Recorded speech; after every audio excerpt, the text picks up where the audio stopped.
மேட்டூர் அணை திறக்கப்படணும். இரண்டாவது காவிரி அணை, காவிரி நீர். கர்நாடகம், கேரளா, ஆந்திரா மூன்றுமே நீர்பிடிப்புள்ள பகுதிகள் தான். தென்பகுதிகள் நீருக்கு இயங்குகிற மாநிலம் நம்முடைய மாநிலம் தான். எனவே எப்பொழுதுமே நீர் என்பது வெறும் நீர் அல்ல, இந்த மாநிலங்களின் உறவு சம்பந்தப்பட்டது. இப்ப மேகதாது கூட நம்மனும் கர்நாடக மக்களின் தேவைகளை கருத்தில் கொள்ளாமல் இல்லை தமிழ்நாட்டு மக்கள். பெங்களூர்ல பெரும்பான்மையான தமிழர்கள் வாழ்கிறார். அவர்கள் குடிநீர் பிரச்சனை, அவர்களின் தேவைக்கு நாம் மதிப்பளிக்கிறோம். அதை தாண்டி உயிர் பிரச்சனை காவிரி தமிழ் மக்களுக்கு, டெல்டா மக்களுக்கு. எனவே மேகதாது அணை கட்டுகிற அந்த முயற்சியே, அந்த சிந்தனையே கர்நாடக அரசுக்கு வரக்கூடாது. இதுல பார்வையாளராக இருந்து ஒன்றிய அரசு வேடிக்கை பார்க்க கூடாது.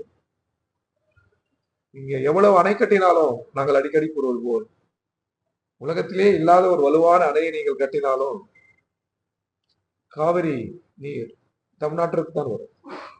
வேறு திசை நோக்கி அது செல்லாது. வேறு திசை நோக்கி செல்லுகிற ஆற்றல் யாருக்கும் இல்லை. அது தமிழ் நோக்கி தான் வரும்.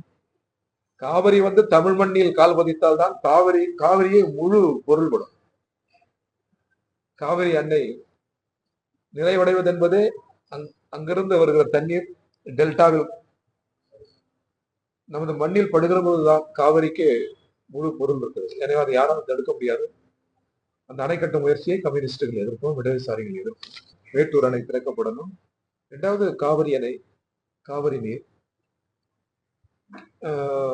கர்நாடகம், கேரளா, ஆந்திரா மூன்றுமே நீர்பிடிப்புள்ள பகுதிகள் தான். தென்பகுதிகள் நீருக்கு இயங்குகிற மாநிலம் நம்முடைய மாநிலம் தான். எனவே எப்பொழுதுமே நீர் என்பது வெறும் நீர் அல்ல, இந்த மாநிலங்களின் உறவு சம்பந்தப்பட்டது. இப்ப மேகதாது கூட நம்மனும் கர்நாடக மக்களின் தேவைகளை கருத்தில் கொள்ளாமல் இல்லை தமிழ்நாட்டு மக்கள். பெங்களூர்ல பெரும்பான்மையான தமிழர்கள் வாழ்கிறார். அவர்கள் குடிநீர் பிரச்சனை, அவர்களின் தேவைக்கு நாம் மதிப்பளிக்கிறோம். அதை தாண்டி உயிர் பிரச்சனை காவிரி தமிழ் மக்களுக்கு, டெல்டா மக்களுக்கு. எனவே மேகதாது அணை கட்டுகிற அந்த முயற்சியே, அந்த சிந்தனையே கர்நாடக அரசுக்கு வரக்கூடாது. இதுல பார்வையாளராக இருந்து ஒன்றிய அரசு வேடிக்கை பார்க்க கூடாது. இங்க எவ்வளவு அணை கட்டினாலும் நாங்கள் அடிக்கடி கூறுவோம், உலகத்திலே இல்லாத ஒரு வலுவான அணையை நீங்கள் கட்டினாலும் காவிரி நீர் தமிழ்நாட்டிற்கு தான் வரும். வேறு திசை நோக்கி அது செல்லாது. வேறு திசை நோக்கி செல்லுகிற ஆற்றல் யாருக்கும் இல்லை. அது தமிழ் நோக்கி தான் வரும். காவிரி தமிழ் மண்ணில் கால் பதித்தால் தான் காவிரியை முழு பொருள்படும். காவிரி அன்னை நிறைவடைவது என்பதே அங்கிருந்து வருகிற தண்ணீர் டெல்டாவில்